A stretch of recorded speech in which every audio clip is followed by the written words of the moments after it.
What's up, Mets fans, and welcome back to another episode of the Interstate Mets Report. It's your boy CP, wearing my fresh new Rangers jersey. Got to support the boys in blue.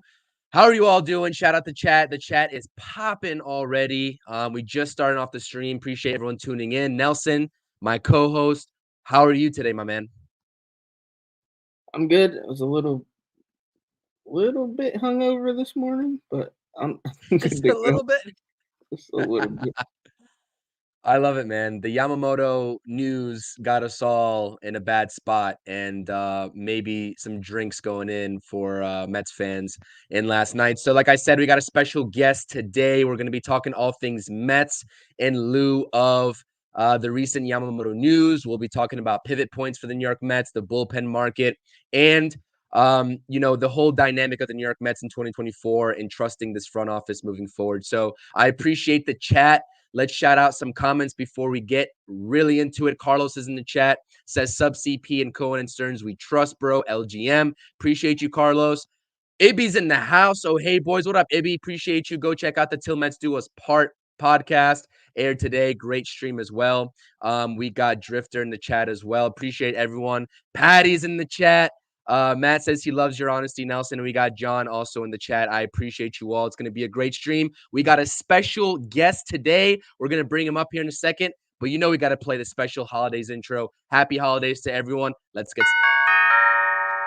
12 drummers drumming, 11 pipers piping, 10 Louis 9 ladies dancing, 8 maids are milking, 7 swan, 6 geese are laying, 5 golden rings, 4 calling birds, 3 French hens, 2 turtle doves, and a partridge in a pear tree. Oh, fire. Yo, we got Keith from Shea N Sons in the house. So what up, Keith? Yo, that intro is so following and dying. The 5 golden rings. Yes, sir. Yes, sir. We got Keith That in was the so house. Nelson, awesome. shout out Nelson for that intro. He definitely made it. All props to him. Keith, man, I appreciate you taking some time with us. We're going to talk everything New York Mets today. Shout out your podcast. And I know you got to drop off here in a second, but Give me one sec, yeah. Yeah, for sure. Before we get into that, like I said, Keith's in the building. He's got to take care of something real quick. He'll be right back to introduce his podcast. If you haven't checked out the Shea N Sons podcast yet, make sure you go ahead and do so. Drop down below in the description. Give Shea N Sons a sub on YouTube, almost to 200 subscribers. They did a great show. I know Keith wasn't able to be on the stream tonight, but Keith went live, one of his first lives on the Shea N Sons YouTube. Great job. Go subscribe. You won't regret it. When he gets back here, I'll let him talk about his podcast and everything that they're doing over there in Shea N Sons. But just some overall Mets content. And Nelson, I know you agree with this sentiment. The Mets Twitter and Mets content creation community is awesome. I mean, in the chat here, we got Ibby from Till Mets Do Us Part.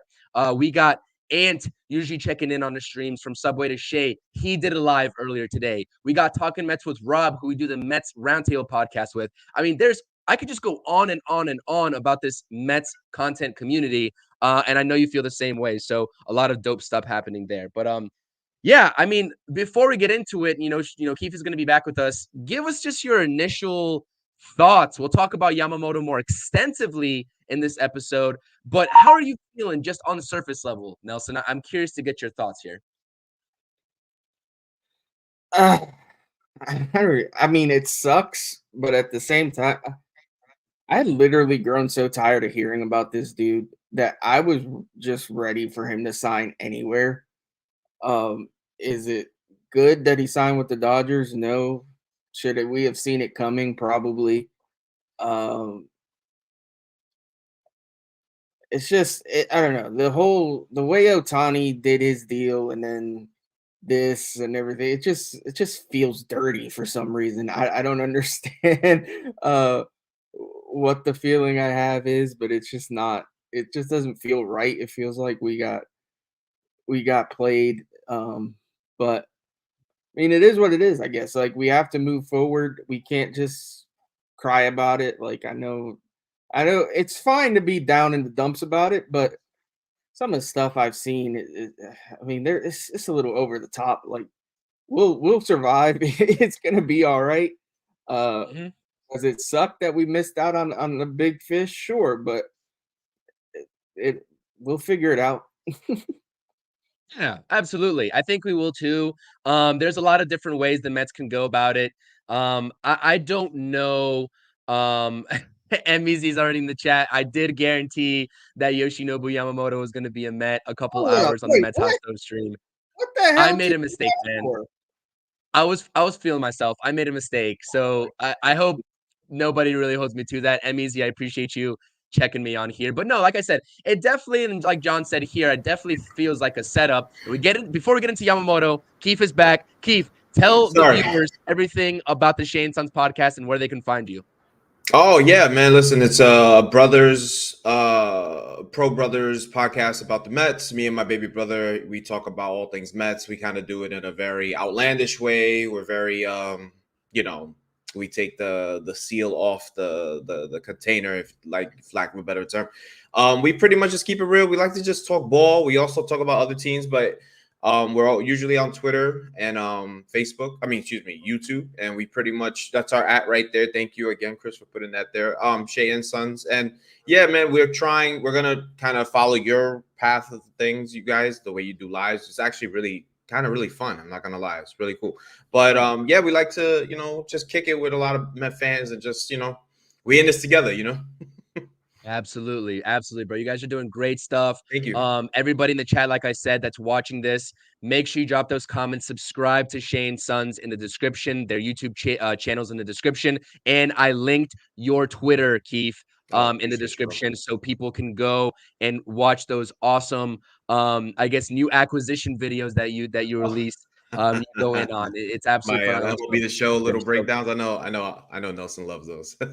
absolutely. They're gold. So let's talk about Yamamoto, Mr. Yamamoto. I want to get your opinions and feel free to go on a rant. I know you're going in on the Dodgers, Yamamoto's agents, the Dodgers front office earlier on your stream. I completely agreed with all your sentiments. Obviously, the breaking news here, we're a little bit late. We're not in our usual time slot. We are going live at 9 p.m. So you've probably heard everyone else's opinions so far, but ours. But 12 years, $325 million for Yoshinobu Yamamoto. I believe he has an opt-out after 2029. I believe there's another opt-out sprinkled in between there. Not sure exactly when the second opt-out is, but this just feels, and I think the chat is sharing the same sentiment, it felt like a setup from the start. It felt like the Mets got used and abused, man.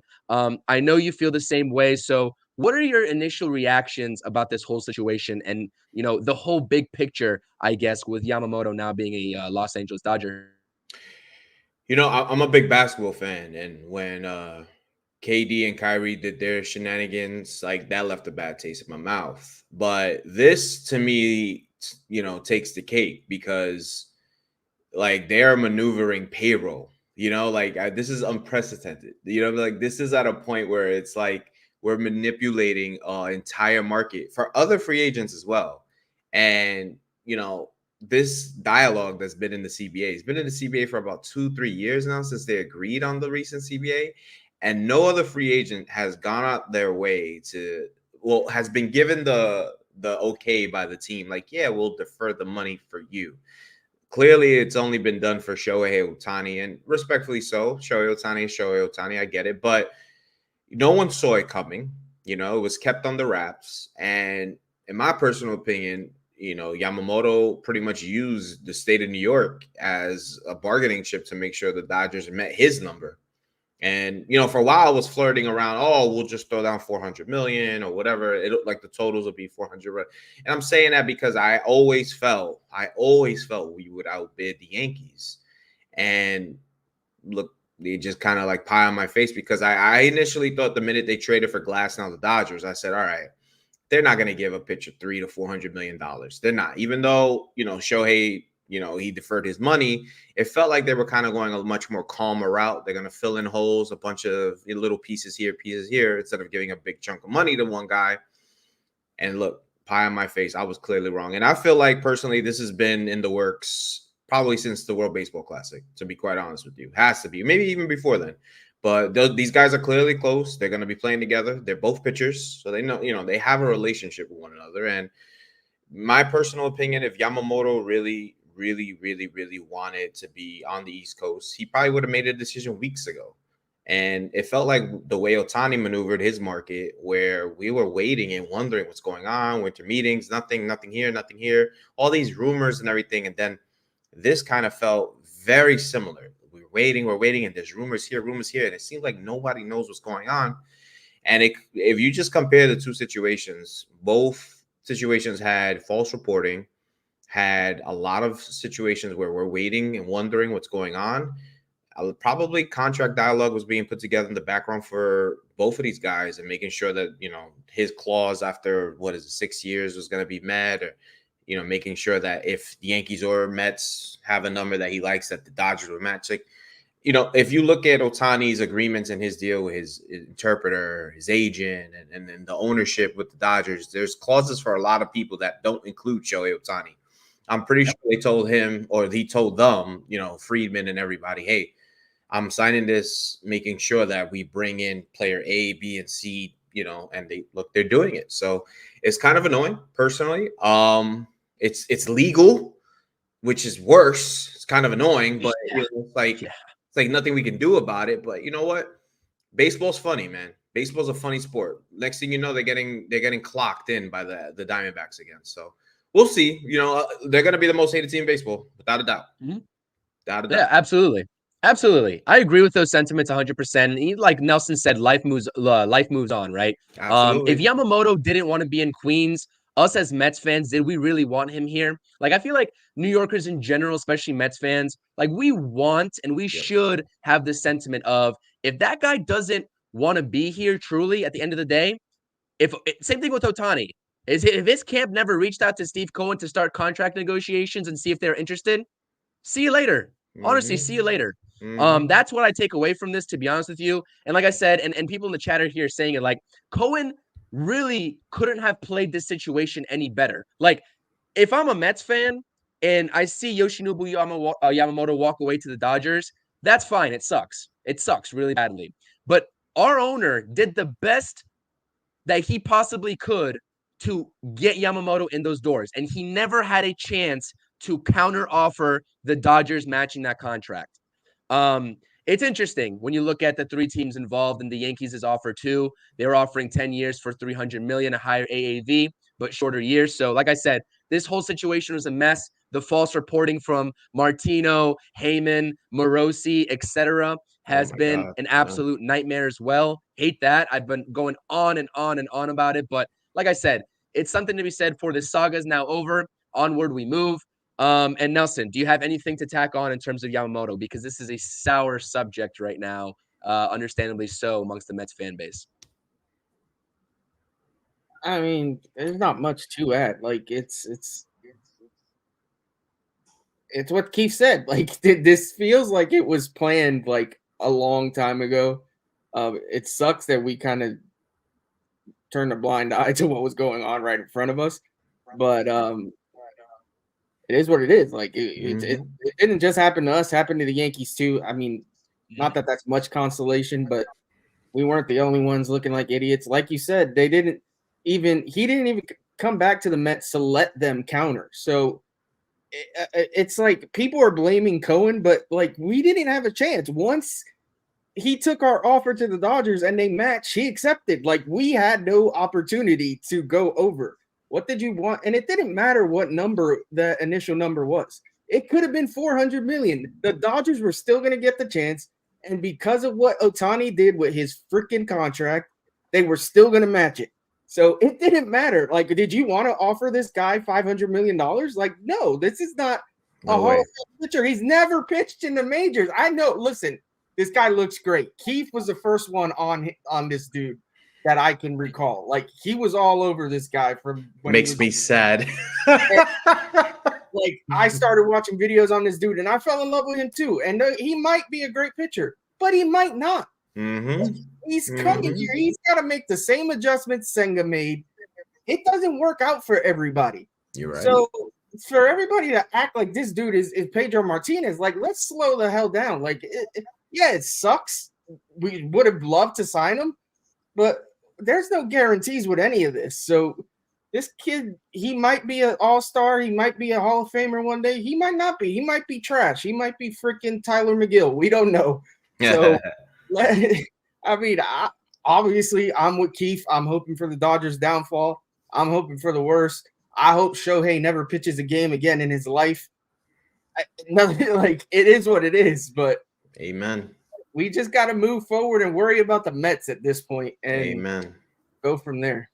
Amen. Yeah, absolutely. Just absolutely spitting there. There's about 30 people in the chat right now watching this video. Make sure you hit that thumbs up button and subscribe to all 3 of our channels here. The links are in the description below. I definitely appreciate that. We got Stevie Mac in the house. Just wait until next offseason because Cohen is about to go nuclear. As I'm running through these comments, if you all want to address anything, feel free to.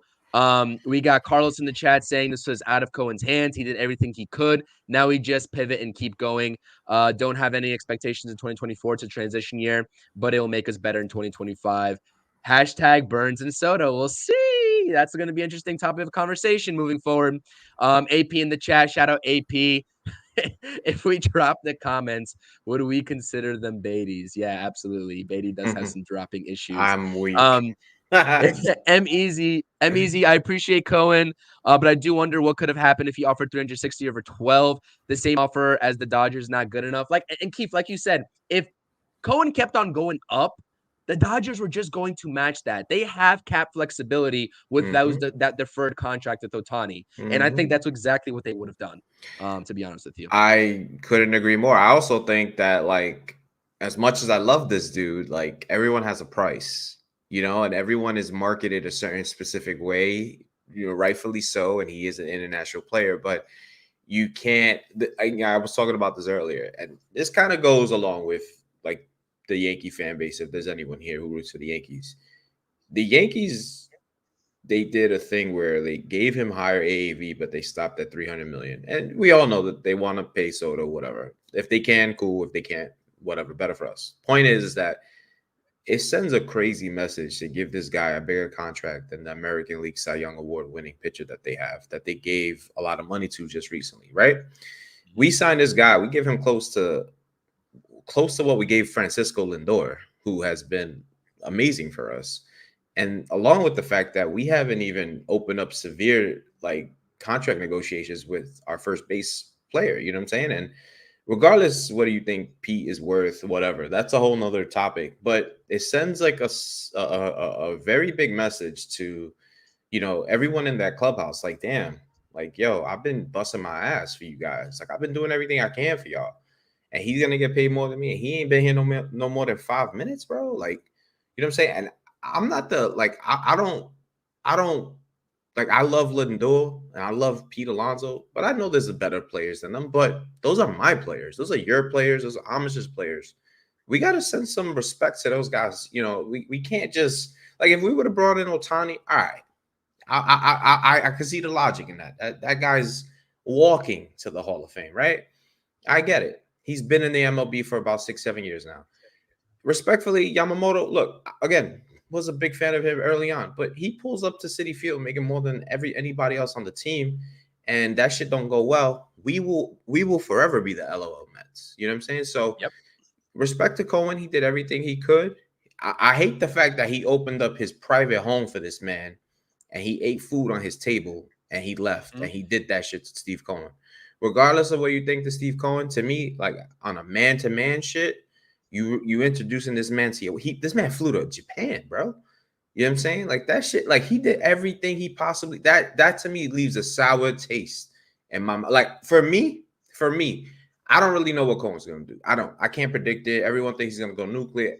If he doesn't, he does. If he doesn't, whatever. The point that I want to make is that I hope the Mets somewhere down the line beat the living piss out of the Dodgers just for Steve Cohen, because what they did to the Mets organization, to me, it was worse than whatever the Yankees went through, because the Yankees printed a fake jersey thinking they were to get him out of arrogance, and boo-hoo to them. He's using the number 18 jersey right now, for a scarf in LA, because he probably cold because he never been to LA before. But the point is, the Mets got completely shitted on, and I'm tired of the Mets getting shitted on, bro. I'm so ready for the Mets to get their shit together and everyone can just they can't say nothing. Because if this guy would have been signed by the Mets, and they would have gave him 320, whatever. I guarantee you, the first time this guy would have struggled, it would have been, oh, LOL Mets, LOL. You know what I'm saying? So it's like we never win. So you know what? We're gonna go this baseball route, this true baseball thinking, forward thinking type of thing. Let David Stearns cook, and we see where we go from there. Yeah, absolutely. I could not have said it better myself. I mean, the Mets did get, done dirty, but at the end of the day, we got to move on. John's saying definitely kind of waiting for Cohen to react. I think Stearns has a calming influence on him right now. That's an interesting comment because, like, I really do wonder when it comes to these negotiations.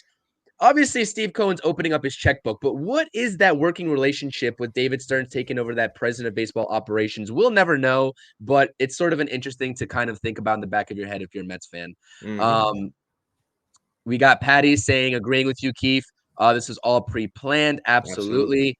Cohen had done this. The MLB would be up in arms. Absolutely, Jay. Absolutely. Second, Cohen tries to defer any decent-sized contract. The MLB will try to ban it. Yeah, man, I agree with the chat. Absolutely. We got Edge in the house, too. Chanho Park equals Yamamoto. Shout out, Edge. Appreciate you tuning into the stream, man. We got Chris Torres in the house. Yeah, sharing his thoughts and opinions on the Dodgers. Absolutely. Can I say something real quick? Yeah, go ahead. I hope Alex saw this coming and spit in this dude's food. I really I hope she just Alex has the shoot spit all over that dude's like this dude. He made her cook. She opened up her home. Like you said it great, Keith, in your live earlier. Like she could have been chilling, and she had to waste her time with this bum. Like, come on. It upsets me more for her. Like, I love that. She's like all of our aunt. Like, man, screw that. Like, yeah. Isn't there like an ongoing story? My fault. Like, there's like a story about her dad. He's a big Met fan, and he wants the Mets to win. Like, and he's like older. He's very up there in age. Like, I'm pretty sure he might have been there, and he probably was like, "Oh yeah, come to them." It's just trash, man. It is. Yeah, I think he is. He's been at multiple games I see in their family pictures too. So we got Tone in the chat. What up, Tone? Have we started talking about third base yet?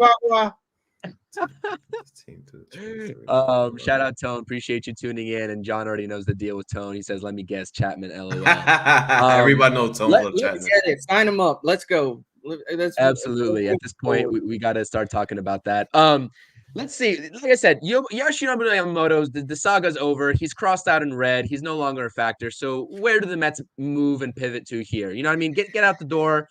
Where do the Mets pivot to here? And I know you're talking about this on your stream earlier today, Keith, and we're talking about basically the most likely versus what we would do, right? And the most likely, and if you guys do not subscribe to Subway to Shea, he had Will Salmon on his live stream today. Absolutely huge. And the sort of perspective that I was getting from Will Salmon is that the Mets really aren't in any sort of spot in terms of their mind to offer anybody long-term contracts north of 4 years this offseason. That's sort of the vibe that he's getting. And honestly, at this point, to sort of see the Mets and go about this offseason, I'm getting that same sort of feeling. I did not think at the beginning of the offseason that was going to be the case. Obviously, Yoshinobu Yamamoto and that offer is an exception, but anybody else, especially on this list, it remains to be seen if the Mets really are going to go for a multi-year deal for anybody here. If I had to pick anybody on this list that would be perfect for the Mets moving forward, it would be a 4 to 5 year deal for Shota Imanaga. I know I get the fastball velocity is a concern for you, Keith, but he's a very crafty left-hander. And I was actually watching some highlights of Shota Imanaga before we got onto the stream. His mechanics and his delivery are so sound, and he has insane run and vertical drop on that fastball. So, like I said, that would be my preferred pivot point, just because you don't have to go those 6 or 7 years like you probably would for Blake Snell or Jordan Montgomery, and it'd be cheaper AAV. Sort of similar to a Kodai Senga type deal, but I think that the market and the way that it's shaping out, Shota Imanaga is going to be closer to that maybe $90 million mark in comparison to what Kodai Senga got for $75 million. The market's just changing, inflation, all that good stuff, So where do you assess this market? Because, like, Michael Lorenzen and Lucas Giolito on short-term deals are certainly an option, right? But do us as Mets fans really want to see that? And I'm going to say hell no to that. I don't want to see Michael Lorenzen in a Mets uniform. I don't want to see Lucas Giolito in a Mets uniform. Lucas Giolito is a guy is not, all-star Lucas Giolito anymore. He's not what he was before. And if you want to use 2024 as a bridge year, that might be the play. But I think it would be a real disappointment across the Mets fan base if that was the play for 2024. So, in your opinion, where do the Mets go from here? Because you see the starting pitching market, it's sparse right now. I was a big fan of Eduardo Rodriguez. I think he would have been the perfect play in the front end of the offseason, willing to sign early, and that would have left this starting rotation flexible to wait for Yamamoto and then pivot, already having Erod in the door. They chose not to. For one reason or another, he went to the Diamondbacks. It is what it is. Outside of the trade market, realistically in free agency, do you think the Mets pony up 6 to 7 years for Montgomery or Snell? Or do you really think they're going to go that bottom route with Lorenzen and Giolito? Yeah, I mean, me personally, I'm a big fan of Jordan Montgomery. I'm a big fan of Blake Snell on a personal level. But I don't want to be the team to give them the contracts that are being handed out this winter. I do know that contracts are only going to go up, but I don't want to be the team to pay Blake Snell 200 plus mil. It's probably going to get 200 plus mil. Montgomery, cool. I have a lot of respect for Montgomery. I actually wanted him at the deadline before we kind of really hit a wall. And I know he had a little bit of a shoulder thing, but we're talking about he's probably going to get anywhere near where Aaron Nola made, and I don't think I'm comfortable with that right now, being that we don't have a number one. And personally, and I love Senga. But he's not the number one in my eyes. As for Shotei Managa, personally, there's no other way to put it. I only want one Japanese player on my team. The only one that want to be here.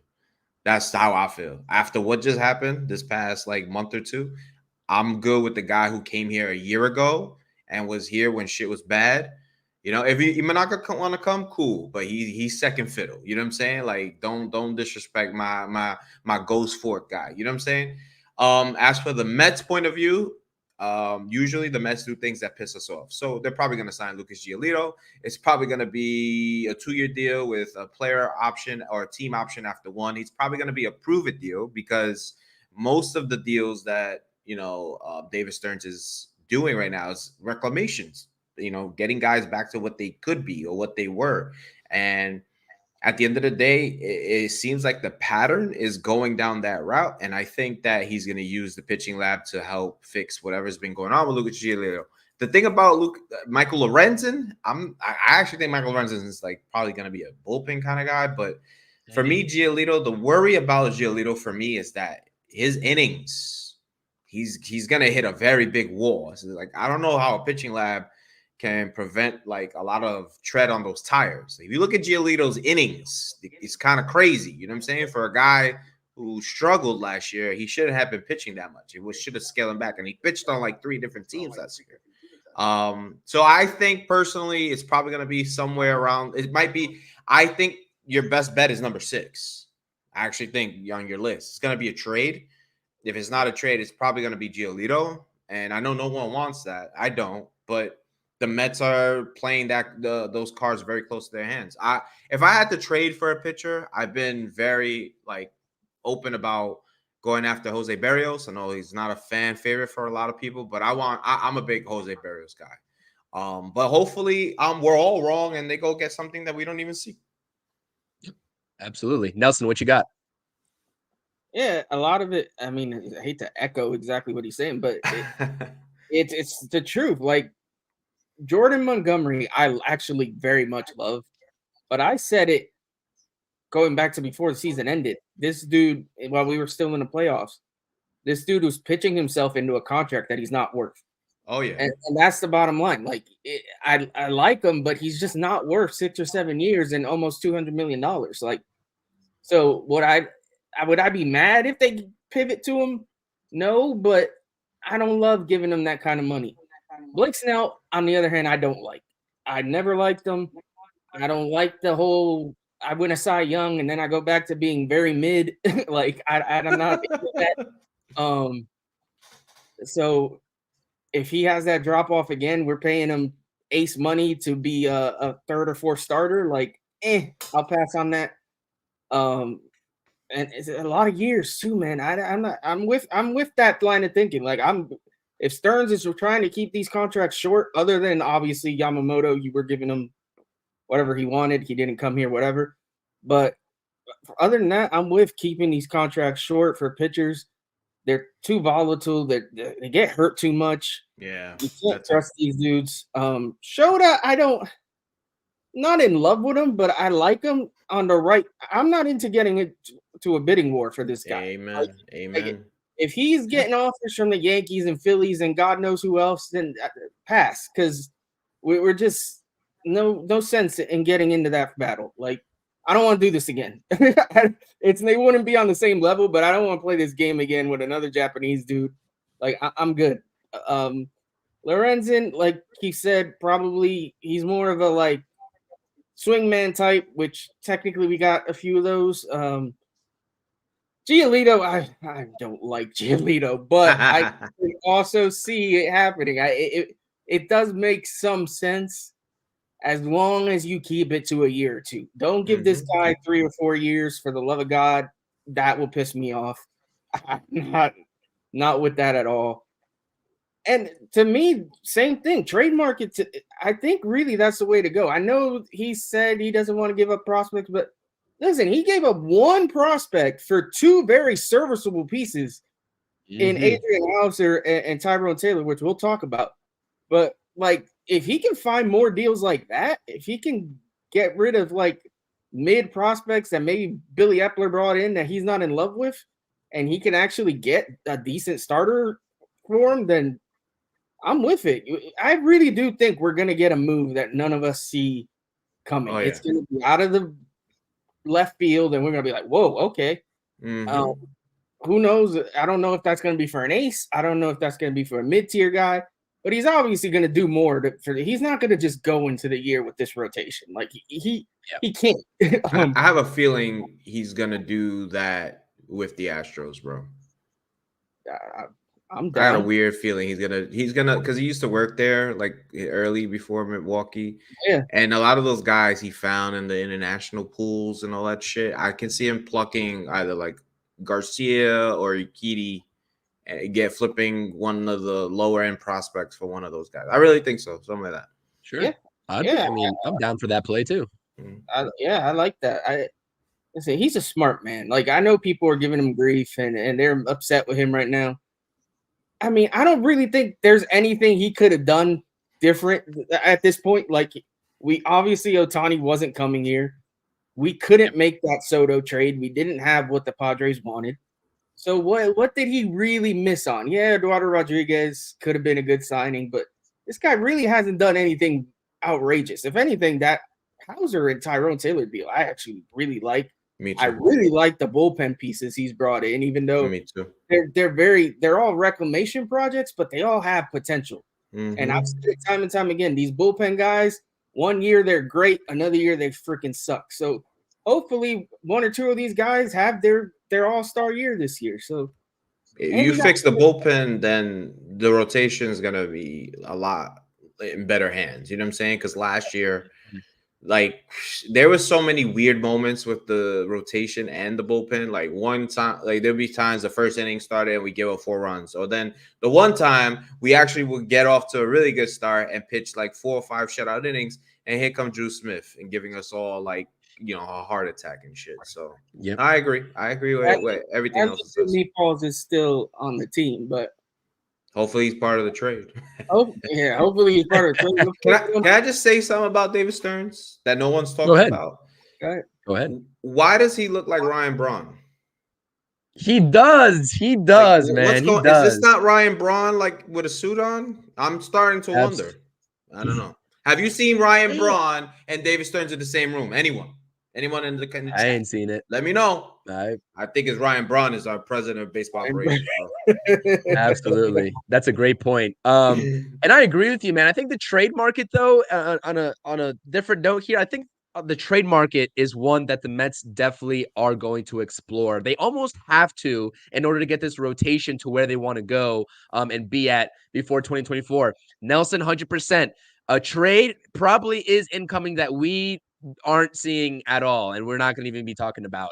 I would say call up the White Sox, see if you can get Dylan Cease in a cheap deal. I know Dylan Cease and cheap is not going to come hand in hand, and those don't go together because he's a higher end guy, in my opinion. Now he had a struggle season in 2023, but had good numbers in Love that dude. 2022. I think that's a guy that can definitely play as your number 2 behind Senga with the stuff that he has, and that's what I would like. But I know the Braves of all teams are also in on Dylan Cease, and I won't go down that rabbit hole, but you know what I mean? It's something that different teams are going to be looking to pivot now with this pitching market starting to shrink. So Tone says just sign Giolito, say a Hail Mary. I don't know what other route they take. Tone, man, I agree with you. Like you're saying, it's the options and the different routes that the Mets can go is getting very thin here. So David Stearns has to be on, extra time, overtime, to sort of earn that contract he's getting and get this team in the right situation. So, like I said, over 40 people in the chat. Hit that thumbs up. Subscribe to the channel. I just reached 300 plus subs on the channel. Get Shea N Sons to 200 plus. They're inching closer. And Nelson, get them to 350 plus. All hitting milestones here. Definitely appreciate the support. Appreciate it, man. Appreciate it. This has been awesome to do. Shout out the chat. Mets Talk with Hayden. Check out his channel also in the chat. Mets must find a good way to pivot. Confidence level for him is very low right now. It'll be okay. I promise you. The Mets are going to be fine. Like I said, it's one step at a time here in addressing the situation. Depressed Mr. Mets says, I hope the Mets beat the living shit out of the Dodgers for Steve Cohen. Absolutely, man. Love that. All 3 of us up here, and I think everybody in the chat, if you're a Mets fan, should be praying for the Dodgers' downfall. I certainly will be. I've never liked the Dodgers from the start. Chris, so, Chris, let's see here. Yeah, go ahead. I didn't run this by anybody, so please don't get too mad at me. It's my birthday, so give me a pass, or day after, whatever. I'm still drinking.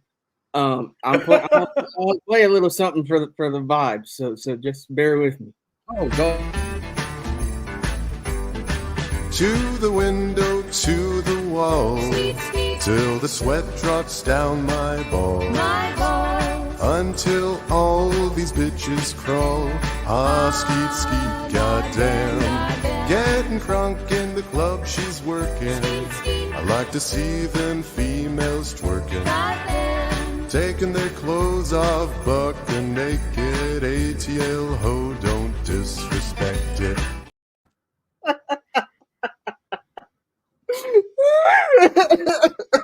Wow. Wow. Jaw dropped. I was in tears just now. What? Once I heard sweat on your balls, I said, what's happening right now, bro? Oh my God. Yo, that definitely did not get run by me, but I'm glad that you did it, Nelson. I hope that you're celebrating your birthday in the best fashion as possible. That is something that you get on the Interstate Mets Report After Dark. Amazing. It started with Love Matt that. from Flushing Sunny. Yeah, that episode got wild. I felt we needed a little something to spice it up. So that was awesome, dude. That was really good. Absolutely. In terms of trades, the chat is going off here. Drifter says Valdez ? I highly doubt it. But we can hope and we can dream. Ibby says Uriquity. I think that's how you pronounce his name. I'm not sure, but anyways, he's decent. I'll take probably him. saying it wrong too. Yeah, I don't know. Edge, man, Fromber. Listen, I would love it. I just don't think that's gonna happen. Javier, maybe a little bit more realistic option. Like Ethan's saying here. So we'll see. We'll see about that. In terms of the bullpen, they gave him an extension. What was that? They gave him an extension. They did? Okay. Yeah. So I got it. Was not aware of that. No, you could.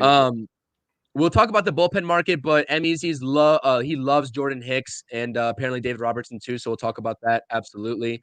Yo, we got the chat popping off. We got Schlau in the chat here with the fire emojis. Appreciate you tuning in. We got Tone loving the content with the impromptu song.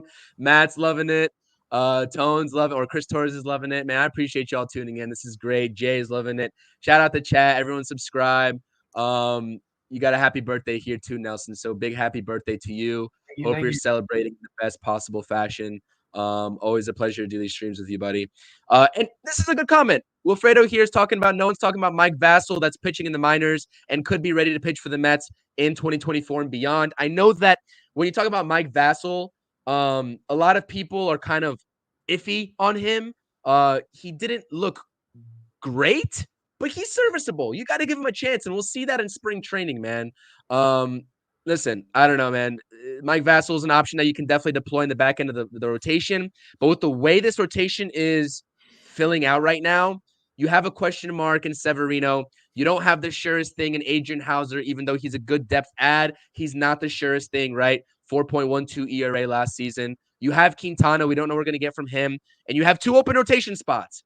So I don't know if relying on Mike Vassell is the best option here, but he definitely will get a shot to compete for that rotation. So I'm not sure if you all have anything else in terms of the Mets pivot points. I think for me, if you can find him on a cheap deal, maybe not into the 100 millions for Imanaga, but because certainly the Yankees are going to be at play there too, having missed out on Yamamoto. You don't want to get into a bidding war, like you said, for Imanaga. If the contract is feasible and he wants to become a Met to pitch behind Kodai Senga, great, I'll take him. But if he doesn't, he gets too pricey, we'll figure it out elsewhere. That's my kind of line of thinking right now. I'm not sure if you gents have anything to close out with here on the starting pitchers before we talk about some stuff that the Mets actually did. We can't talk about hypotheticals anymore because they actually made some trades that we can talk about. So let's move on into that, unless you have anything on the starting pitching market as it pertains to this rotation.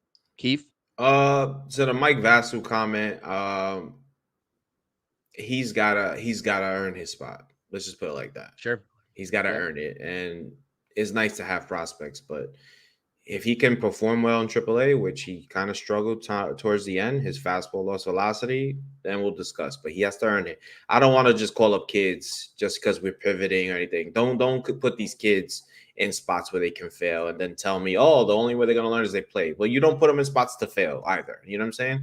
Yep. Let him show you he's ready, and then we call him up. I'm going to make a bold prediction, I guess you would call it. If it's a bold as my Yamamoto to the Mets last night, then we don't want to hear it. I wish I would have been there last night now to shut you down on that shit, because that now I'm upset.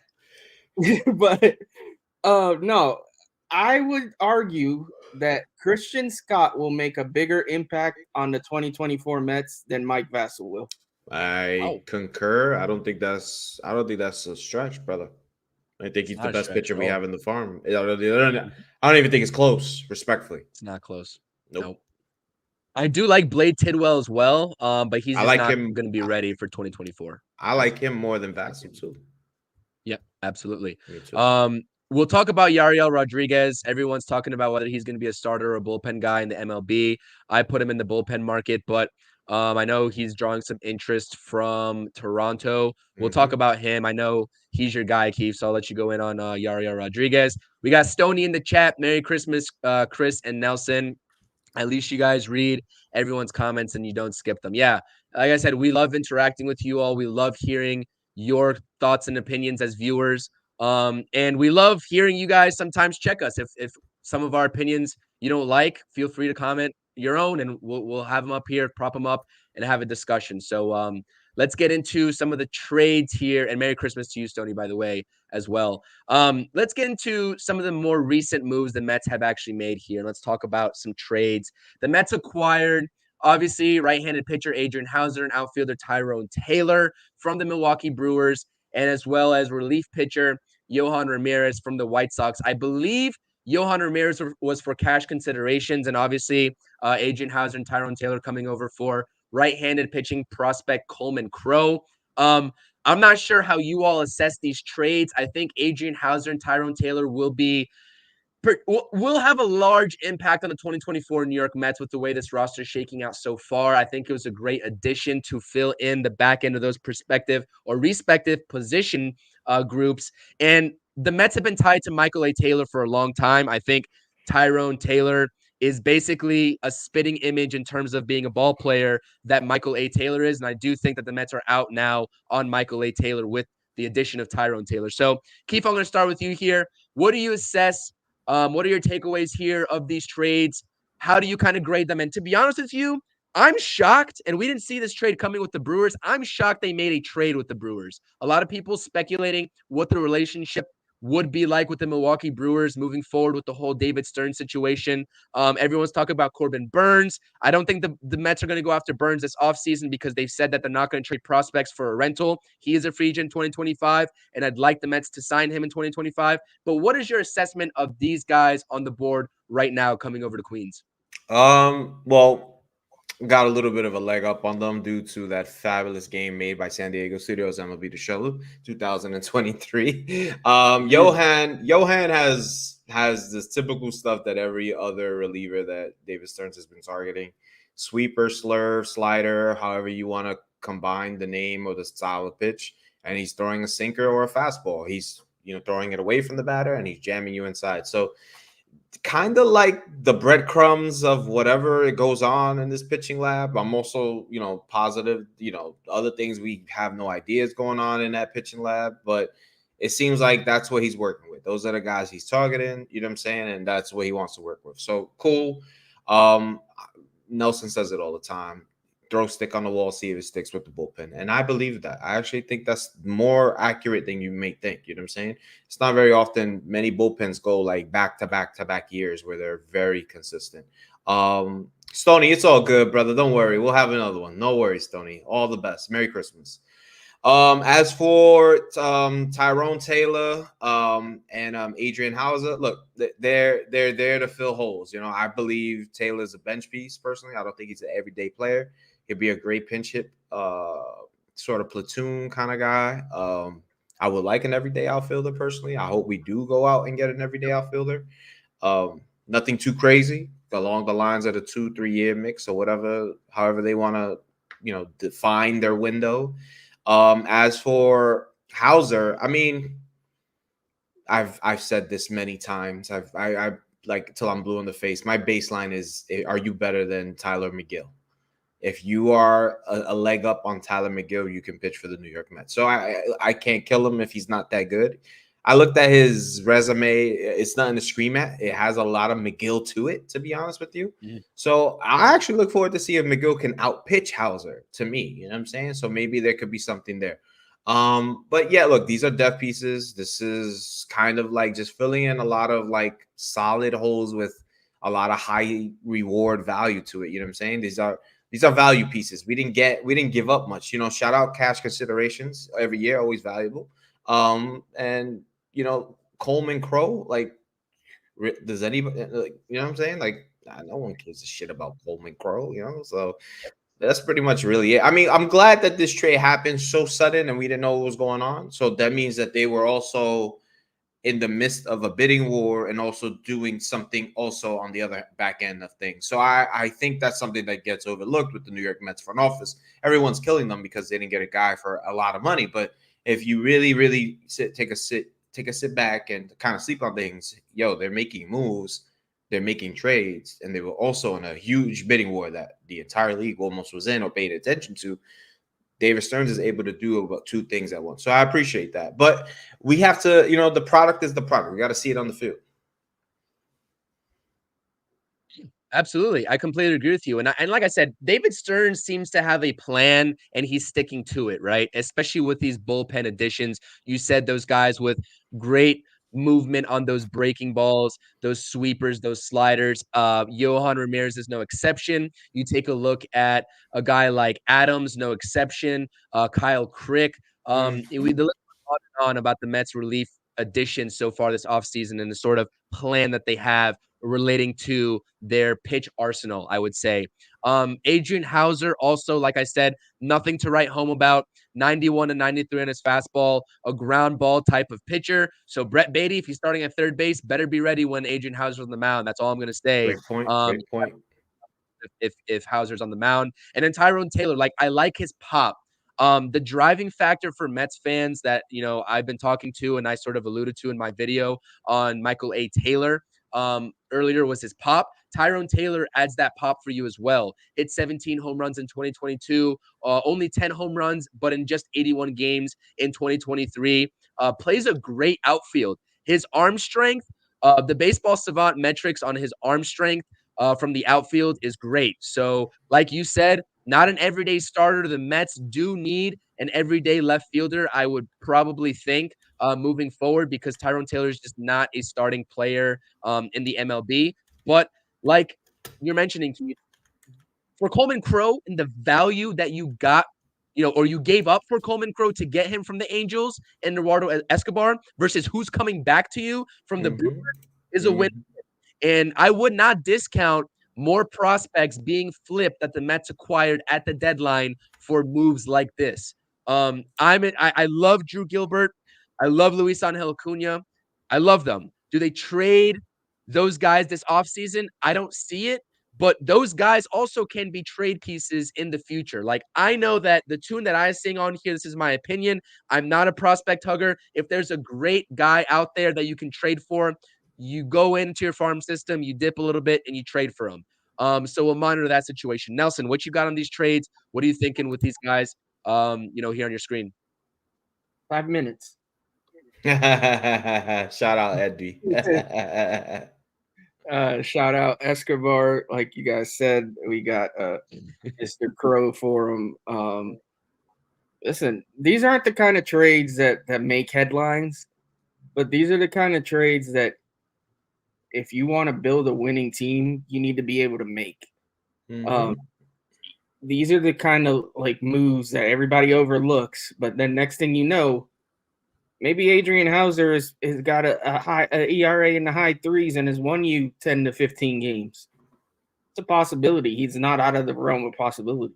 Maybe Tyrone Taylor's driving in a big game-winning run as a pinch hitter. He plays good defense. Like I like these moves. Yohan Ramirez, who knows if he even makes the team, but it's the kind of guy that I like taking a flyer on. Like, obviously Stearns and his analytic people and everybody else, they have targeted guys with high velocity and the slider sweeper combo thing that's going on. They saw something. They see some sort of market instability or whatever. They're doing their own money ball thing, which is fine. I hope it works.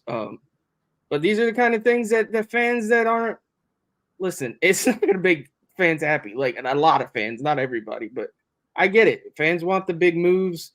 Fans want the big names. It'll come eventually. Is it going to come this offseason? Maybe not. I know people don't want to hear that, but I'm good with it. Like, I hope we get more of these deals that come out of nowhere, and I'm like, oh, okay. I see what you're doing. I like what you're cooking, Mr. Stearns. It's not you're off for. I mean, you don't got to worry about Christmas, Mr. Stearns. You can work through the holiday. That ain't your holiday, bro. You can do Christmas Eve, Christmas. You can be cooking while everybody else is taking a vacation. So baklava. Let's see what happens. He's gonna be having Chinese food in the city while everybody else is doing opening Christmas presents. So, like, shout out him. Yeah, man, I have no issue. Oh, I just saw this Bauer. I don't want to get into Trevor. I really don't think that Trevor Bauer is ever getting a contract for them. I don't think he's getting a contract from anybody, to be honest. I think that bridge has been burned. MLB's, when they decide a guy is like, for lack of a better word, pedazo de mierda, a piece of shit. Like, he's a piece of shit. Hey, you're kind of like blackballed. And I feel like that kind of is going on with Bauer. Maybe I'm wrong, but I just don't.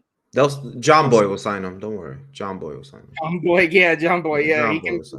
He will be probably one of those guys at some point that we took the bait. We took the bait. Take that bait all day. I don't care. But yeah, it's whatever. But yeah, I mean, the trades, I have no issues with any of that. Like, bring me more. I want to see more. I want to see more trades. There's something about the bullpen pieces, though, I want to just bring up. I did speak to a good friend of mine who, he kind of gives me a good insight about how things are done, like on an analytic scale of things. And he mentioned to me, he was like, last year, a lot of our pitchers, like, we had a really bad time locating our fastball, locating breaking pitches. A lot of the time, they were always over the plate. So I'm talking to my buddy, and he's telling me, he's like, "Look, listen, you get a good group of guys who are like really good at slider sweeper combos like that. If you look at Citi Field, right? If you're able to like really throw those away from the majority of hitters in baseball right-handed, right? If you're able to get that pitch away from the hitter, you're going to be able to use Citi Field to your advantage, okay? You're really going to be able to use that slider sweeper, ground ball, maybe pop up or anything like that. Now, obviously, location matters because if you hang it over the plate, it's going to go very far. But, you know, he said we didn't have a lot of those guys last year. You know, we don't see these sort of things when we're watching the Mets. You know what I'm saying? We don't, you know, now we're seeing it because we have a president who's thinking like this, you know? So you got a guy who was able to use the ballpark to his advantage. It's like a factor that we never really think about, you know, and I actually saw the vision with that. So, you know, I actually haven't really been upset with any of the bullpen pieces, to be quiet. I do want one more like flamethrower. I know there was a gentleman here who said Hicks. Hey, sign me up. I'm cool with that. I love Jordan Hicks too. I love what he can be too. You know what I'm saying? Absolutely. He projects as a very good pitcher moving forward. He's had some injury issues and some location issues, but I think that he's going to get a bag. We'll talk about this bullpen market here before we get into that. We got over 40 people in the chat. Keith, I'm not sure if you're aware. I just looked at your channel. You're at 200 subscribers. So, oh shit, yo, congrats to you. Thank you. Shout out the bots. You guys helped a lot. Shout out. Absolutely. Shout out everybody, man. That's pretty cool, man. It's a lot of hard work. You guys know exactly what I'm talking about. You know, it's a lot of work that goes, a lot of thinking, man. A lot of effort goes into these videos. So behind the I hope everyone appreciates that. Thank you, though, for letting me know. Yeah, on Jordan Hicks, real quick. I think the Cardinals really screwed that dude. Oh, man. Hell yeah. They want him as a starter, right? Yeah, that starting pitcher crap and then moving him back and forth. Like, man, put him in one role and let him cook. I hate when teams do that. The Mets do Jamba Chamberlain shit. Just give him a role and let him roll with it. Like, I hate when teams do that. Like, they screwed this dude because if this dude was as good as his potential and he had already lived up, like he could have got a big contract this year. I agree. He might get still decent money, but he ain't gonna get the kind of money that he could have got if they had just let the man do his thing either as a closer or just if you're gonna start him, let him start, let him grow through the growing pains and figure it out. But don't bounce him back and forth. That's garbage, man. I agree. Yeah. Absolutely. And we'll get into the bullpen here in a second. Some comments just to shoot them off. We want to read all the comments here as much as we can. Monitor Seattle situation. They have a cheap owner and uncertain TV deal. See what they want. They have a couple of pitchers to offer up as well. So I highly agree with that, Drifter. The Mariners are going to be active in the trade market if I had to assume this offseason. Carlos, man, you're preaching to the choir here. Drew Gilbert is my favorite prospect. I don't want the Mets to part ways with him, but at the end of the day, like I said, I can't hug and hold on to any prospects if there's just an absolute nice deal on a star player waiting to happen if you're the New York Mets. But I agree with you. Drew Gilbert was a great get in that Verlander going back to Houston, situation at the deadline. He's going to be a great outfielder. He has all the tools to be a 5-tool player. That's what I'll say. I don't know. Real quick, what's funny? I found out like they hit me. They didn't put him on the 40-man yet. Yeah, I did see your video on that too, or your tweets about that. Yep. Very interesting, right? Makes you think, right? That is interesting. I don't know. We'll see. It just makes you think, I mean, I don't know, but it just makes you think. I mean, they put Acuna on the 40-man, but I don't know. Thanks. Dishlau, I can watch you three talk all night. I appreciate you. I hope everyone feels the same way, man. We got a good little crew here. Cohen needs to sign Bauer and Flex's FU money. I mean, I don't know, Nelson. I know you're you don't think that Bauer is going to get back into MLB. I don't want him on the Mets whatsoever. I do think that someone will sign him. Whether he's deserving of that, I don't think so. Like you said, all those allegations, et cetera, however they played out, we're not going to talk about that. But I think he finds his way back to the MLB. It's just not going to be with the Mets, and I don't want it to be with the Mets. So let's see here. Patty is saying, I love our Mets podcasters. Collabs are fabulous. Good job, fellas. Thank you, Patty. I appreciate you. Always tuning in. Definitely appreciate you. And yeah, like I said, George Kirby is one of the names to look out for in Seattle too. Absolutely. So let's talk about the bullpen. Let's talk about some free agents available in the bullpen. Obviously, I had to put Josh Hader in here because he is 1A in terms of just being available. He has a qualifying offer attached. Edwin Diaz is the closer. Understand that the Mets are not going to offer him, that high value AAV that he's going to want. So let's just pretty much knock him off the list, but you got to put him in here if you're talking about relievers on the market. Hector Neris is a guy that I like. I get the hesitancy of Mets fans due to his days in Philly, but I do think he fixed it in Houston for one reason or another, whether it's the pitching lab or whatnot. He's been a dominant reliever over there in Houston. To set up Edwin Diaz in the 8th inning, I would love a Hector Neris. Jordan Hicks, another option, flamethrower. Gotta fix the walk rate, gotta fix the command, but his stuff plays absolutely. And right here, like we can go down the list here. I think all of these guys on this list, I would take a flyer on. I would not be mad if the Mets signed anybody on this list, including Aaron Loop. Although I don't think it's more likely now that I pretty much see Lucchesi slotting into that bullpen type role with Adrian Hauser coming in, but you never know how the Mets are viewing him. So, Keith, what are you thinking in terms of the bullpen market? If I had the powers that David Stearns have, that number 4 would be signed already. I love that guy's hitting 97, 98. He has an amazing breaking pitch. He can be a swing man. He can start. He can set up Edwin D. The guy can do so many things for this ball club. And that's why I've been saying he was number 2 on my list from the day free agency started. It was Yamamoto and it was Yariel Rodriguez. But I never get what I want, so we're not going to get him. I never get what I want. Sure. So we're probably, if I had to pick somebody on this list other than him that I would want the Mets to engage in conversations with, I would personally, this might sound crazy, I actually go with number 9, Robert Stevenson, because Robert Stevenson in the past has actually started some games. He's actually done the swingman role too. So I do like that about him. Jordan Hicks, to me, he might have the best like value day one for the Mets. Like just slot him in and he'll fit right in. I just think his market is going to go crazy the second Josh Hader signs. I feel like either Josh Hader or Jordan Hicks will be a Dodger. And I mean that. One of those two guys will be a Dodger, which sucks. Hopefully, like they have the shittiest year of their careers. And then the next guy is going to benefit from the Boston Red Sox, Yankees, even the Baltimore Orioles, or something like that. That next guy to fall off the list, the domino effect, would be crazy. So I'm cool with Robert Stevenson. I feel like that'll be a nice piece. I don't think the relationship with him and San Diego is going to be what it was in the past. I know San Diego got their money issues and whatnot. So he's definitely, free to go get. Aaron Loop is Aaron Loop. Shout out 2001 Aaron Loop. He was a killer for the Mets. Loved him. He's probably our best player that year. Shintaro Fujinami. Love what he could be, but you want to talk about a super reclamation project, that is it. And I want to keep the Japanese quota very low based off what we talked about earlier. David Robertson, a Met favorite for so many reasons. I just think that I want to avoid the age factor, so I would like to move on from that. Ryan Stanek has history with David Stearns. I could see that as a logical fit.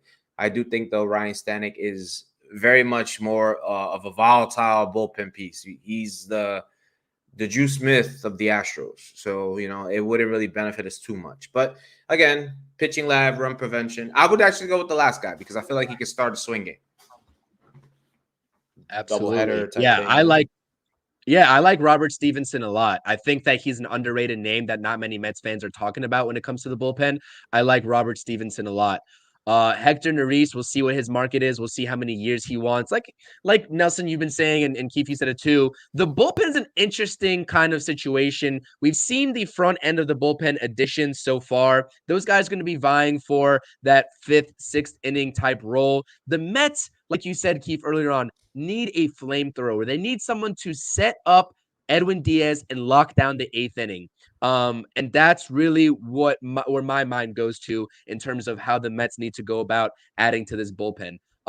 Nelson, let me hear your thoughts about this bullpen because, like I said, it is really a plug-and-play type situation. Keith, I agree with all your points. I would be fine, though, personally, with David Robertson. I know that reunion tours are a little bit of a tricky situation. The age factor is definitely there, but if it's a one-year deal, I won't complain about it. But Nelson, let me hear what you have to say. Yeah, I think the first 3 guys, honestly, are gonna.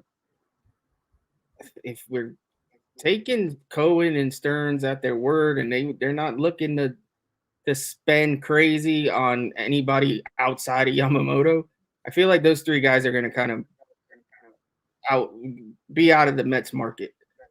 Yariel Rodriguez is a guy I also love. I almost feel like there's going to be a team that's going to dangle that starting pitcher role in front of him, and he's going to jump at it. And I don't think the Mets are going to be that team. Yeah, But I feel like there is a team out there that's going to be like, "Yo, you want to start? I agree. Fine with us." And I think he does want that. So I think I could see that happen. I actually think it's going to be your other team. The Pirates? I think so. I believe that. Hey, I think all the other teams want to put him in the pennant, but I think your team, I read a lot, they really want a starting pitcher, but they don't know based they're off. not really my team. They're my no, local, like when we're not talking about the freaking Mets. No, I know. Like yeah. You support. No, ain't nothing wrong with that. Look, I got a second team that unfortunately I have to pay attention to at times too. So it's not you're not the only one. Who is it? What's your second team? The Cubs. Okay, I see. Yeah. I don't even get into that. I don't even. It's a long story. Essential stuff. We're good. No, I like watching. Obviously, I mean PNC Park. I'll talk it up all day. I will go there and watch. I don't care who's playing at PNC Park. I'll go watch it. I did have season tickets one year. Really? Holy shit!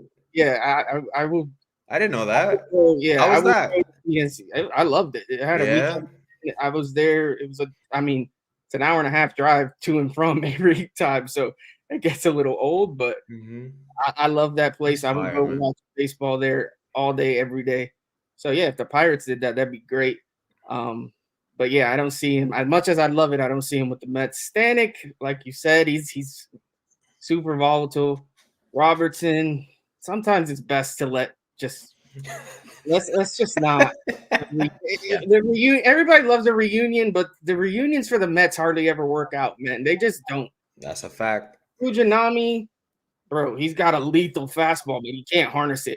He just can't. He just doesn't know where that thing's going. I think the Mets have. If we are indeed just looking for that back end guy to set up Diaz, I don't think a reclamation project is going to be for that role. Loop, another again falls in the reclamation project. Not reunion thing. I'm done with Loop. Stevenson, I like too. I honestly feel the Mets are going to trade for their 8th inning guy. I don't know why. That'd be dope. I'd be open for that. I think they're going to find someone and they're going to trade for that guy. I don't know who it is. I don't get paid that much. I don't get paid shit. But hopefully Stearns is working on that, man. Like I said, he don't got nothing to do these next few days. He's chilling. So Drifter mentioned a name that I actually do like. He wasn't on your list. Brent Suter. Love that. Yeah. Absolutely. Yeah, he's pretty good. Yeah, I like that name too. I don't know, man. There's lots of options. Like I said before, bullpens are it's always hit or miss. You're gonna get a guy in this pen this year that's gonna be really good that you're gonna be like, where the hell did that come from? And turn that around, you're gonna probably see a guy that you thought, hopefully it's somebody other than Diaz, knock on wood or whatever, but that you thought was gonna be pretty good, and he's gonna suck. Like that's what happens. Is these bullpens is crazy. So we'll see what happens. Hey, who knows? Maybe there's some arm in the minors that we're not even considering that comes up in his lights out. So Wandy Peralta, Amish. Yeah. Peralta, I'd take a flyer on him too. So would I. Absolutely. So I would actually welcome that very easily to New York. That's a Mendoza reunion too, right? He's a Yankee guy, so I'd be open to that. 100%. Let's Absolutely. do Good it. point, Stevie. whoever this team is whoever Stearns wants to bring in that can help this team get to like mid-80s wins, because that's where I'm at with this team right now. I think that's where our target's got to be. We're not going to win 90, 100 games. I don't want to win. I don't want to win 100 games. I don't want to do it. So get me in that 85, 86 wins, and let's see. Maybe we can be that scrappy team in the playoffs. bring us the Dodgers. Let's face off with those bums. Yo, Chris, can I ask you a personal question, if you don't mind? Sure, yeah. When's your birthday? March. All right. Well, that comment said, when would be our next move? So on Amish's birthday, Shohei Ohtani signed. Shout out Brandon, because on his birthday, actually on Brandon's birthday, Ohtani signed. And then Yamamoto signed on Amish's birthday. So the next Met fan's birthday, hopefully we get a signing, like third time's a charm type of thing. So if something with the birthdays is going on right now, it's worrying me, man. I already said my birthday's cursed. First Correa, that's crazy. Last year, and now this year. Next year, I don't want shit to happen on my birthday. Next year, you know what's happening? The Juan Soto bullshit is gonna happen. Juan Soto. I was gonna say it's gonna be Juan Soto. Yep, absolutely. Not. I will be. I will turn off my phone. I will be at the bar. You know that's gonna be way worse than anything we went through. Correa and this year, that's gonna be 10 times worse. Get ready. Blunt Thoughts is gonna be on another one. Get ready. I'm just letting you know right now. It's gonna be crazy. Yeah, no, it's not gonna be on my birthday. Mine's in March. Stoney's is in March. March. Okay. I think David Stearns, though, might be lurking on a little burner account on Mets Twitter and gathering information on everyone's birthday. So I don't know. We'll see what happens there. I hope he gets one right, man, because this is killing me. Yeah, exactly. MBZ, this is why I like when you hop in the comments section, because you always like to check Nelson and I absolutely appreciate it. I want Neris, and I was going back and forth with MEZ about Neris versus Jordan Hicks for that 8th inning role for the New York Mets. I want Neris. I think it'll be a shorter deal than what Jordan Hicks might get, with Jordan Hicks's age. Anywhere from 3 to 4 years you're looking at for Jordan Hicks. I mean, I understand the sample size isn't there, but teams will pay and take that flyer on him for 3 years at least. I think Neris can be a shorter term deal, and I really do think the Astros fixed him. So I would definitely take a flyer on Hector Neris and sort of slide him into that 8th inning role. But everyone's entitled to their own opinions, man. I gotta say, at least he's on you and not me. But you know what I want? I'm an impromptu thing again. You know what I want? All I want for Christmas is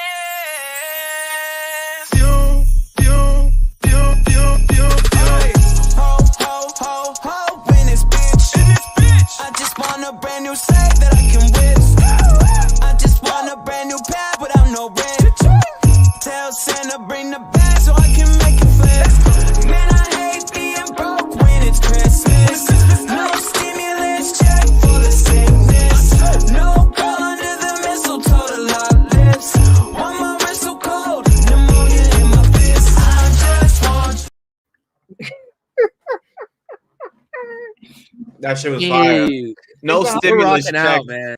It's a holiday. I gotta jazz it up a little bit. No stimulus. Absolutely. You Before we get it, the 5 golden rings in the video. I like that. Special touch.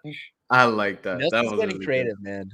man. Let's talk about this as our last topic of the night, man. We're rolling on to an hour 15 on the podcast, so I don't want to keep you too long, Keith. What is your confidence level in Stearns and Cohen? And I put the PS here in parentheses saying that it's not even year one hasn't even began for Mr. Stearns and this new look regime in the front office. And I know a lot of Mets fans are going off the rails, but let's talk about it from a hypothetical perspective. What the Mets are doing right now is not the sexiest of, I guess, routes to go down. A lot of Mets fans that are used to spending in the Cohen era, obviously are not seeing that sort of replication of the big time spending like the Dodgers are doing this offseason. What's your confidence level? What's the plan moving forward? Talk about Mr. Stearns here a little bit more in depth. Where do you think the Mets head from now? What's the move? he hasn't really lied to me. Like, I'm big on these executives lying and telling the truth. He's been pretty straightforward. I appreciate that personally. I feel like I get a more of a message rather than like a snarky smile and smirk that I used to get with Epler type of thing. So I feel like I get more of a insight.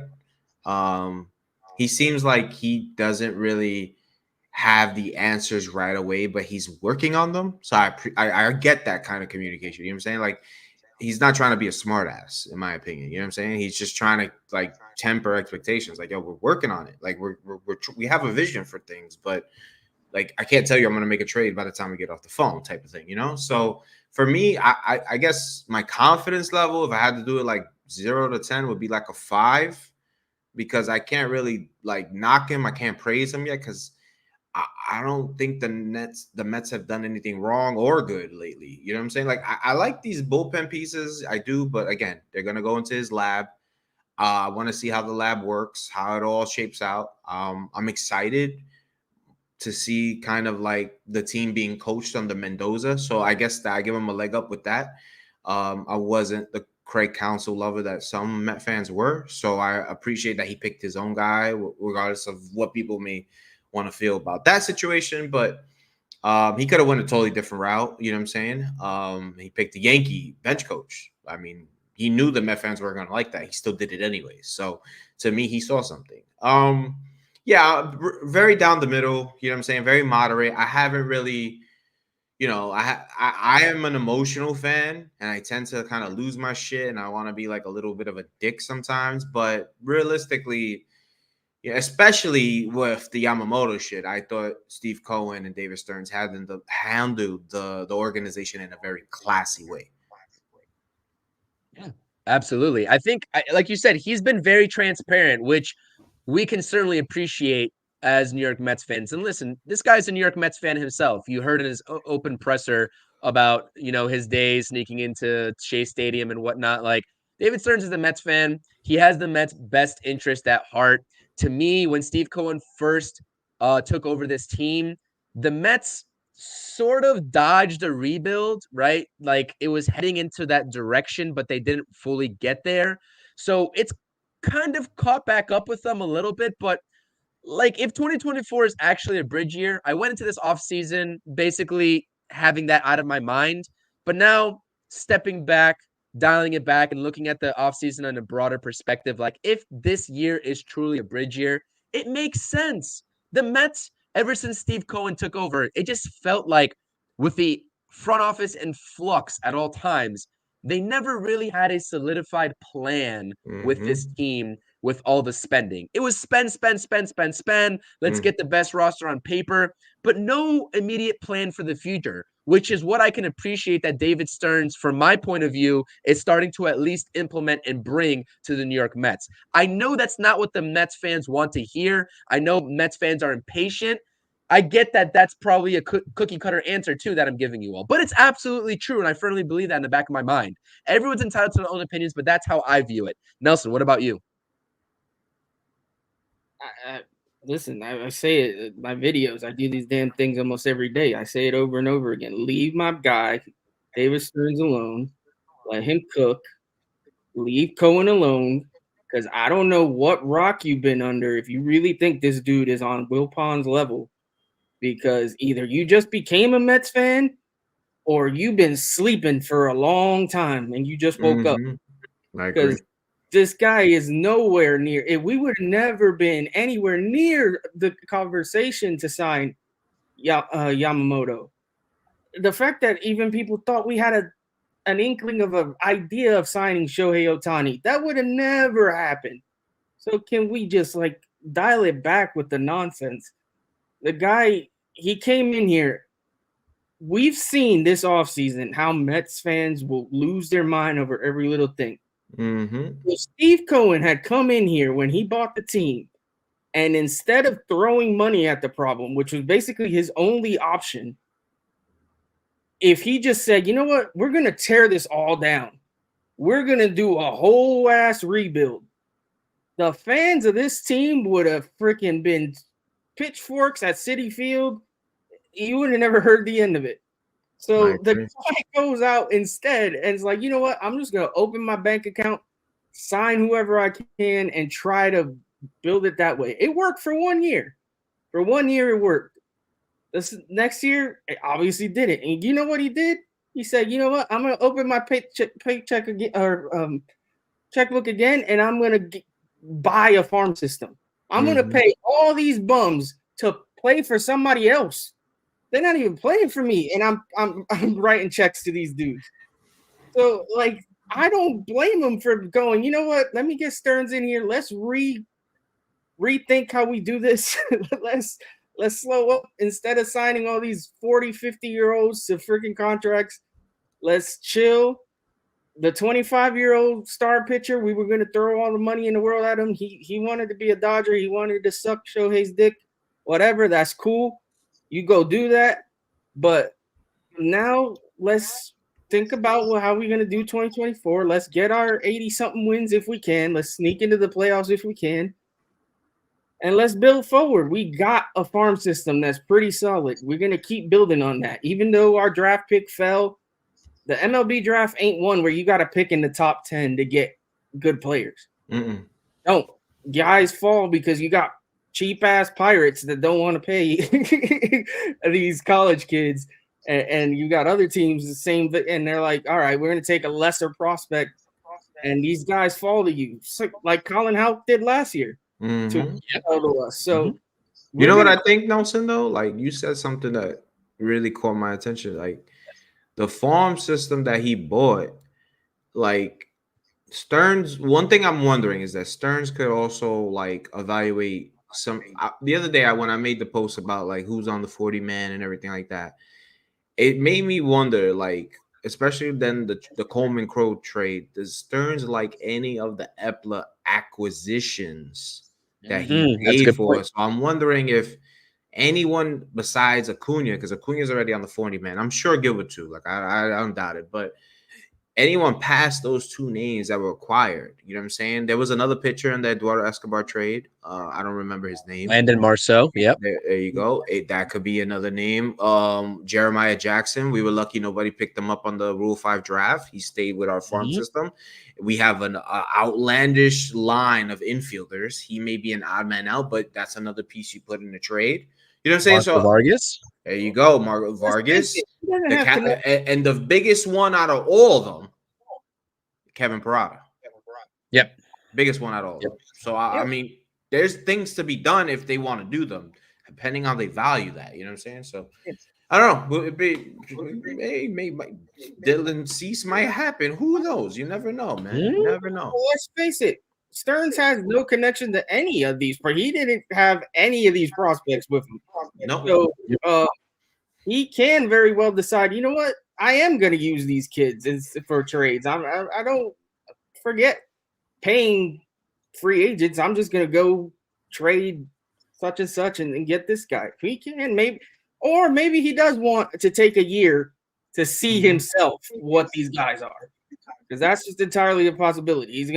He sits back, goes, you know what? Let me see who's legit, who's not, and then next offseason, maybe I use whoever to trade for such and such. So, yeah, there's different ways this can go. We don't know, and I think that's the problem. Fans want to know. They want, like, an answer. Yeah. We don't have that. We're not going to get it. Like, so you got to chill. He's not going to lay out for you on a piece of paper, this is what I'm doing, play this, and this. It ain't happening. We're going to be guessing with everybody else. Andy Martino don't know shit. We don't know shit. John Morosi don't know shit. Nobody knows shit. So everybody I think even to his defense, like, not that he doesn't know anything. He just doesn't. He's probably still assessing so many different things. Like, he probably, like, that Adrian Hauser, Tyrone Taylor deal, in my opinion, probably has been in the works for a minute. And that's the reason why I say that, is because first day of the winter meetings, which is a while ago, we were linked to Michael A. Taylor and nothing came about. So immediately they probably said, yo, they want more than 2 years. And he probably was like, nah, until y'all lower that, then y'all can hit me back. We'll stay in touch, blah, blah, blah. I gotta find a plan B. That's probably why he can't write. You know what I'm saying? Like, it's just like you're saying, Nelson. Like, I think for people to think that this guy is some messiah, that he got a crystal ball and he's gonna read you the answer to everything is crazy, son. Well, the other thing with that is everybody the whole time the Yamamoto thing was happening. This guy's not doing anything else. Why can't he multitask? You don't know that. He proved that wrong already, in my opinion. He could behind the scenes. He could have been talking to every free agent out there. Absolutely. He could have been talking to every team out there. Like, he's not going to put out a memo for everybody. Oh, today I spoke to the Padres and the Brewers and the Cardinals, and we spoke about such and such player. Like, that ain't happening, people. Like, so who knows? Hopefully, once the new year comes, because I really do think that we're going to go back to a period here where nothing happens because during the holidays, everybody. I agree. 1,000%. So hopefully after the new year, stuff starts to bear fruit, and we actually see what this roster is going to look like. Because come February, spring training's starting, so we don't have that much time. I'm going to grade David Stearns after his third year. He has a 5-year deal. I'll grade him after year 3. And that's absolutely fair, you know? Yep. And that has to be almost the case with the team that he inherited, right? Like, you almost like cannot by default grade him after year 1. That's just not acceptable. Mm-hmm. There's a method. I think the theme here is that there's a method to the madness, and we'll see whether it plays in the Mets' favor or not eventually, but there's a method to the madness, right? Can I ask you guys one question that I haven't really seen asked, but maybe it has, and I just haven't been paying attention? Mm-hmm. Do you think if the Billy Epler shit don't happen and he's still here with Stearns, this Yamamoto shit plays out any different, or you think it's still he's a Dodger. He's a Dodger. Yeah, he's a Dodger. Ohtani ran the whole show. This is all Ohtani. Epler would have been there. They would have said, "Oh, look at Epler sitting on his thumb again. I thought he was a Japanese whisperer." Blah, blah, blah, blah. Epler don't have no fucking weight. He don't pull shit. Like, as a New York Met executive, he didn't do nothing but wave Steve Cohen Shepherd. That's all he did, and keep our prospects from playing. That's all the hell he did. Well, let's give him. I will give him credit for the making the. I mean, they weren't the hardest deals in the world to make, but because he was paying lots of the contracts to get these prospects back, but he did get a pretty at the deadline. I loved him. He was my guy. I'll give him that. That lasted until I found out, he was gonna maybe cost us a draft pick. He gets my ass now. We still haven't heard about that. God knows we'll get that. The Mets. I'm sure the Mets will walk away scot-free. I'm sure. The Mets' front office, man, has endured some pain over the last couple of years with some different pedophile, drunk. Got a guy who don't even know how to use the IL. It's crazy, bro. A manager, pedophile. We just keep. Mm-hmm. 86 says his confidence level is a bit low. Got to see the end product of the roster. The current bench coach is great. I agree. Fredo says, can't believe the Dodgers are spending over $1 billion within 2 weeks for 2 players. It's getting crazy with these outrageous salary deals. Carlos says, confident because now we can have options to acquire players with prospects to trade or develop and money. But I'm just worried that we still have to retool the rotation. The rotation is the priority. And then Drifter responding to that saying Stearns can draft well in low spots, which is key. Absolutely agree. Patty says, nope, Epler didn't matter, but if he was here, he would have overbid. Like I said, in that situation is like, if Epler's still here with Stearns, like Nelson was saying, like, even now, even without Epler, like, what is this dynamic of bidding for? Do you think like David Stearns goes up to Steve Cohen at the end of the day and is like, nah, we can't go past $325 million with where we want to go? Like, does he have that ultimate say? Because I don't know at this point. Does Steve Cohen have the ultimate say, or does David Stearns? I know Steve Cohen's the owner; it's his team, but like, there's a funky dynamic to be thought of there. I think David Stearns has to, give him some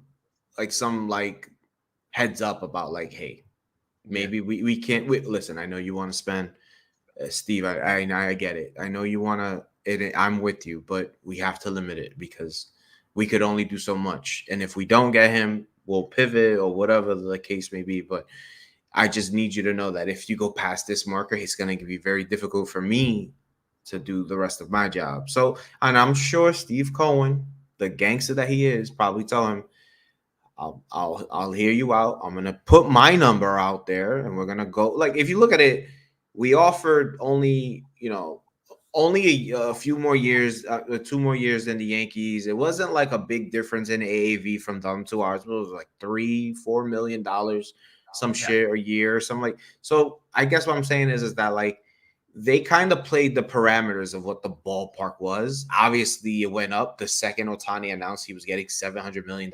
I knew this dude was going to get like a $50 bump in pay or even more. So I'm sure they play in the same ballpark. It's I'd rather it be like I help you here, you help me there, rather than, oh, let me see if he can okay this for me, or let me stop him. You know, like I'd rather them just be like, in this department, I'll let you rock. In this department, I'll let you rock. And it's somewhere in between, we come together, we figure it out. I like that personally. Absolutely. I agree with you. That's all we had for today on this stream. I was going to do a little bit of a Q&A with the chat, but honestly, we put up comments as we go. So, yeah, we got that shit flew though. Got a lot of comments in here, man. This is a poppin' stream. I definitely appreciate it. We had over 50 people in this chat at one time. What a beautiful. At one point, 53 people talking that want to talk Mets baseball with us on their Friday nights. That is absolutely incredible. I appreciate all the support. And this is not even your time slot, you know, like that's a big deal for you guys. You know what though? It might have to be, because I'm telling you, these Friday night streams pop more than yeah. Pretty dope. Be a play. Like that. Could be a play. Guys, fellas, I appreciate everything. Thank you so much, Keith, for taking the time to come on. Anytime, guys. Plug your stuff one more time. Plug your stuff. I'm just gonna let you know, any other time you want me back on, I will absolutely have no problem. You guys are awesome. Chris, you kill it. You're doing 1,000 sports at once. I actually told Amish, was like, yo, you tell your boy to chill out, man. He's all over the place. You're killing it. You definitely deserve a pat on the back, man. No, this dude was in California freaking on vacation, and he was popping in on the damn stream commenting. I love it. This kid, he's in my opinion, listen, man, Chris, anybody say some shit about you, I will slap them up for you. Don't worry, Papa. I got your back. I appreciate that. Amish is my OG. You know what I'm saying? Respect Amish. Love the brother. Always watch his videos. And yeah, man, look, you can find us at Shea N Sons. We're always on Twitter. Shout us out. My baby brother will be back with me for our next show. We're getting things lined up. We're gonna do the top 20 worst moments in Mets history, so stay tuned for that. That's gonna be amazing. People are gonna love that one. And yeah, just shoot us a follow. You know where to find us. We usually be on that Bird app. And yeah, man, thank you again. Merry Christmas, guys, everyone. If I don't get to speak with you, please, you know what I'm saying, be safe, have a great holiday, and you know what I'm saying, with them, you know, maybe I might see y'all next year. Boom, boom, boom. You like that one? No, absolutely. No? That one landed. I like that one. Like, next year's in a week. I love it. I love it, man. This has been a great stream. Like I said, I love doing these collabs, man. You know where to find Shea N Sons. You know where to find Keith. All the links are in the description. Make sure you go check them out. Make sure you're checking out us too. If you're new here, first time listener, subscribe to all 3 channels. Subscribe to Nelson's channel, Amish Country Mets Fan. You know where to find him on X as well. We got an X superstar, always getting that engagement on X for Nelson. I love it. He puts out great content. Everybody's got to follow him. And you know where to find me on YouTube as well, at CPNY Sports. My Twitter is also at CPNY Sports if you wanted to follow that. You know where to find us, most importantly, on our joint account at Interstate Mets for all your latest podcast updates. Like I said, gentlemen, thank you so much. Nelson, send us off. This has been another episode of the Interstate Mets Report. Thank you so much. Another song. Oh, you know it. Nah, it's I got to. Before we go, Merry Christmas to you guys, both of you. Merry Christmas to everybody watching. Happy New Year as well. I don't know that we'll get one of these in before the new year. If we do, then great. But if not, Happy New Year. But yeah, before we go, I got one more time for the vibes, for the Christmas vibes. To the window, to the wall, till the sweat drops down my balls. until all these bitches crawl. Ah, skeet, skeet, goddamn. Getting crunk in the club she's working. I like to see them females twerking. Taking their clothes off, buck and naked. ATL ho, don't disrespect it. 369, damn she fine. Hoping she can sock it to me one more time. Bring your ass right over here, ho, and let me see you get low. To the window. Merry Christmas, baby. Merry Christmas. Happy holidays to everyone. See you all in the new year. Peace. Thank you. Welcome to the Interstate Mets Report with your hosts, Nelson and Chris. Wait. Where's it at? 12 drummers drumming, 11 pipers piping, 10 Louis 9 ladies dancing, 8 maids of milking, 7 swans, 6 geese a laying, 5 golden rings, 4 calling birds, 3 French